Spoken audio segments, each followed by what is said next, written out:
Hey, good evening, everyone. We are starting with the very latest on breaking news we have been tracking all day. A multi-county search effort is currently underway right now for the suspect behind two shootings targeting two DFL lawmakers and their spouses. The FBI is offering a $50,000 reward for information leading to 57-year-old Vance Belter's arrest and conviction. Speaker Emerita Melissa Hortman and her husband Mark were killed in their Brooklyn Park home overnight.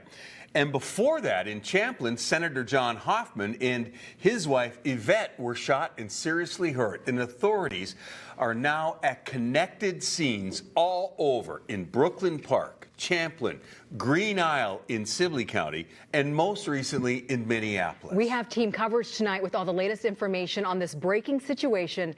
But first, let's head to Kirsten Swanson, who's live outside of the suspect's rented home in Minneapolis along Fremont Avenue North. Kirsten, what's the latest you've learned?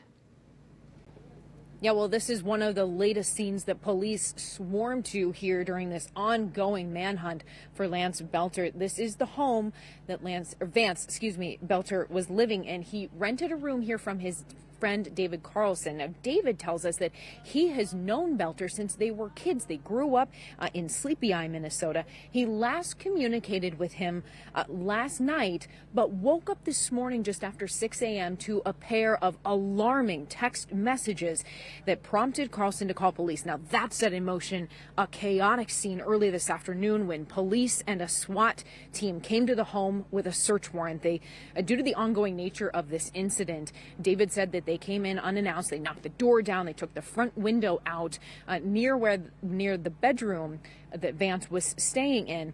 David, of course, is very disturbed by what's transpired and, of course, disturbed by what was in those text messages. When we spoke to him a little while ago, he described what was in those messages. Listen. He made some choices, and you know, he was planning some things that we didn't know about. Is what he said. And then that he might be dead soon, or be gone for a long time.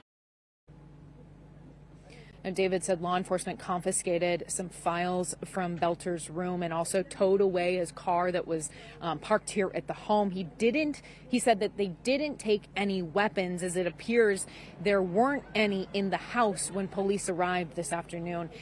Carlson has not heard from Belter today, and he told us very emotionally that while no one will believe him when he says this, he had no idea that Belter was capable of doing something like this. His heart goes out to the lawmakers' families, of course. We're on the scene here. Police have stopped by a couple of times, but at this point things are calm. They've looked for Belter and was unable to locate him here at this hour. That is Kirsten Swanson live at 49th and Freeman, or near there in Minneapolis.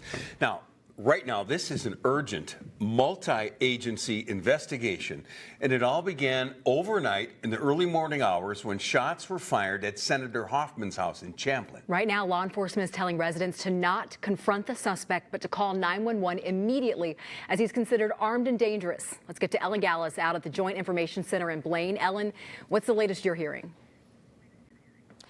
Well, this has been the Information Command Center throughout the day, where we've been getting updates. We were just told there'll be no other scheduled media briefings this evening. We were also told by law enforcement that they believe Vance Belter is still in the area tonight, but that he's attempting to flee the area. They also believe that he is armed and dangerous.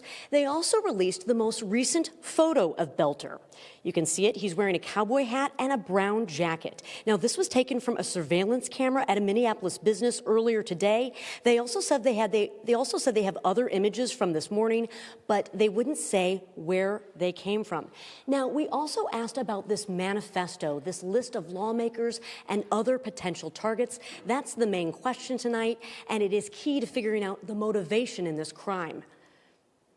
Can you talk a little bit more about the manifesto and what kind of motivation there might be? We're told that there might be some pro-choice lawmakers on this manifesto, and if that has anything to do with the motivations here?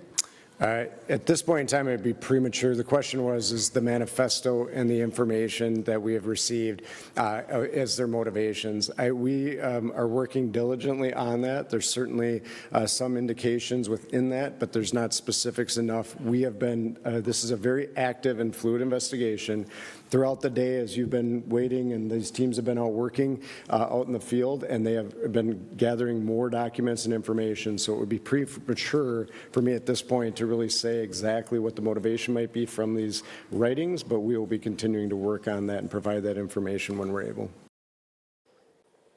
And again, no other scheduled media briefings here tonight, but that doesn't mean we won't be back here if there isn't a break in the case.